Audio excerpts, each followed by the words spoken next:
4 different moves that Paige can hit from here, depending on what he does, what his partner does. You know, first thing we're going to do, easiest thing that's going to work most of the time is that knee or Turk series. It's a lift and a step through, okay? Well, let's pretend Generick's a smart dude. He turns his hips down really hard. He turns. What else can you do from there, Paige? Yeah, so I like cradles here. You know, that knee's kind of up. Hit that hard cross face. Go straight for that cradle. It's a good one. You know, if maybe he turns really hard down, you could use your elbow, knock this back right here. Pull to a navy. We're attacking that bottom leg now. We got a coach on our team, and like this is where I think you've got to find the series that works for you and really perfect that series and then hit 3-4 things from that. Does that make sense? So if you like this cross wrist ride, we got a guy on our team, one of our coaches, like he just hits a straight barbed wire series from here, gets 2 hands on that bottom elbow, and just walks it to the front. Does that make sense? Super, super simple. He's running it through it. He's lifting that elbow high, lifting it high in that armpit, okay? Near chop, lifts hard, gets 2 hands on that elbow, and just walks it to the front. Make sense? So that's an option. We got 3-4 guys on our team that really like that cradle series, exactly like Coach Paige is showing. Okay, he runs it. The guy flares hard. Okay, turn your hips the other way. That looks like Cradle City, USA. Slamming it. But what I'm saying is, if this feels good to you, get where you're just running this series all the time in different finishes. If you're a legger, run legs. If you're but run it where, hey, no matter what he does, I've got a couple different options that I can hit with them, and I'm hitting it all at once. Does that make sense? Show your other ones. Yep. So this is a camp. So obviously it wouldn't be camp without some fun camp moves. So I got a couple cool ones for you here. Go lay down. So just going from the Turk position here, obviously getting those knees high. This is kind of something I came up with.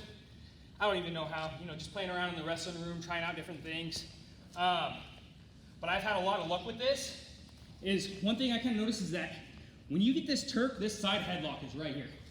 Guys, go ahead and come out around front over here. This is nasty, by the way, man. This is pretty good. This is mean. You're going to rip the guy's head off. It's not going to be very fun for the bottom guy, but it works really well. So you can go side headlock right here. So my right side arm, the same side that has the leg, is going over the head, and then the other arm is going underneath, in between my body and his body, and locking right here. Okay? There's a couple things that I'm going to run from here, and it kind of depends on what he's going to do. The natural reaction for a guy here to get out of this is usually to lift his head. He gets his head up high, tries to get out of this. He just opened up my Turk. Right there. Okay? So I grab this side headlock, he lifts his head, I just pipe it right here. Okay? Okay, so that's the natural kind of reaction. If he does it and he stays pretty flat and tries to fight this, what I'm going to do is drop my left shoulder down into his ribs, and then I kind of pivot my hips out this way. Pivot here. Okay, you see that? I'm turning my hips towards his head. This leg steps underneath his leg here. How does this feel right here? Pretty tight? You can tell it's going to be bad news for you, right? Yep, and then I just kind of pressure in. You can drop to the cradle if you want. You don't really have to here. Just pressure into that leg. Put him on his back. Okay, that's tight. So again, I got this Turk going over the head, in between our bodies, right along his chin here, grabbing that side headlock. He's staying really flat. Drop my shoulder, turn my hips towards his head. Boom. Step underneath. That leg's shelved. That leg is not coming out now. Drive in. Drive in. Or go cradle. Drive in there too. Okay? You're going to want to go nice and slow with this. Because notice his legs are kind of on my body. If he kicks out, kind of gets put in a weird position. You're going to scramble there. So just go nice and slow with this. Don't rush it. Okay? So we got the cradle. If he gets his head up, we got the Turk. Other one we got. You saw this a lot out of a couple Okie State guys, a couple funky guys in the college level. But you go here, and let's say you could kind of feel that weight going this way. The other thing you get, they call it assassin. So all I'm going to do is kick this leg out, and I'm going to jump across his hips. And I'm going to keep this really tight, and pull in right here and block his hips with his knee. Right here. Okay? You guys see that knee there? So I'm going right here for my Turk. Get that side headlock. Feel that weight that it can kind of go over.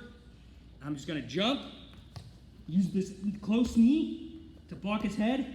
And I'm going to wrench him over. Right here. Okay, and he's going to try fighting it. As long as you keep that knee blocking right here, he shouldn't be able to get out. And then when you let go, coming back to the body covering. Show each one of them one more time. So you get that jerk, going here, going over top with this side headlock. He tries countering, getting his head up. Bam! Hitting that jerk series, getting your points. Maybe he just stays really flat. That's fine. Turn your hips towards the head, scoop, and then nice and slow from here. Nice and slow, crowd the head. Crowd the head, get your pick. Last one, same position. You feel that weight kind of tipping over, hop over, block that body with your knee. Lift up on the head. Most important part with this one is keeping that lock tight, because he's probably going to try grabbing my hands and breaking my lock. Okay? So just making sure you keep that lock tight. Be careful with that assassin. It does kind of choke your partner a little bit. It goes right across the throat, so, just be careful with your partner on that one. Any questions? All right, let's hit it. 1, 2.